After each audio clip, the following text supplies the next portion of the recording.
Alright, hey, this is Spencer from Deranged Rig doing the rig rundown. This is what I use for everything, no matter what I'm playing and no matter what sound I'm getting. I've got a PV Valve King 100 watt head that has the 6L6 tube from a Mesa dual rectifier that the guy who had a performance put in. I'm running that through a crate 412 that I got for $90 because it was all covered in rust, so we just respray painted all of it. Valve King has an AB knob in the back. I can switch it between Class A and Class AB amps, so that way you don't have to turn it up all the way to get the full tube sound, and you can run it actually at anywhere between 50 or 100 watts. To find that sweet spot, so I run it more around 60 watts. I have run into that. I've got the guitar goes right into a Behringer HBO1 Hellbabe wah that has a variable sweep on it. And then I run into MXR 6-band EQ, Boss Turbo Distortion, which was the first pedal I ever got when I was about 12. I have this Orion Octave, which doesn't hold up as well as a lot of other octave pedals do, but when it breaks up it sounds pretty bitchin'.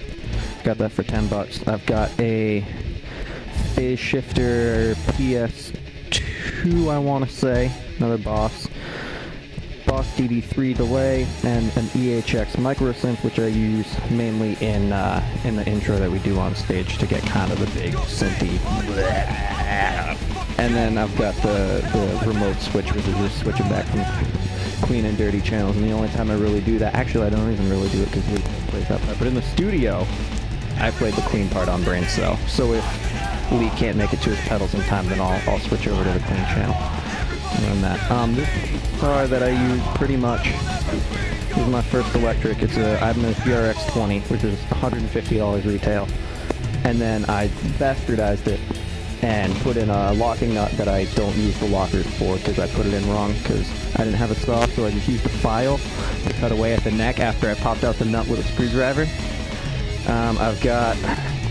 I put in Ibanez Edge 2 tremolo, but I screwed up the routing and did a lot of it with a chisel, so now there's a bunch of wood missing out of the back, so I blocked that off. Threw out a bunch of springs.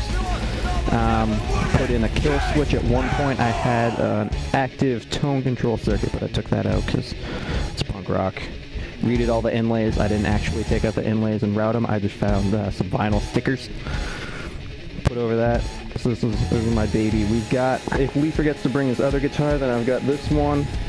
It's an Ibanez SA360 FM that I keep in open C, which we use for Touch of Violence and a couple other songs that we haven't quite finished up yet. And then if Tyler doesn't make it to practice, then I play bass. And I use, this was a PV Milestone 2, one of the jam pack ones.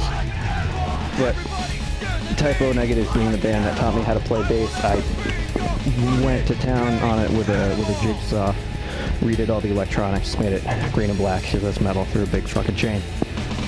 And I run this through all of my guitar stuff as well, so it sounds dirty as balls.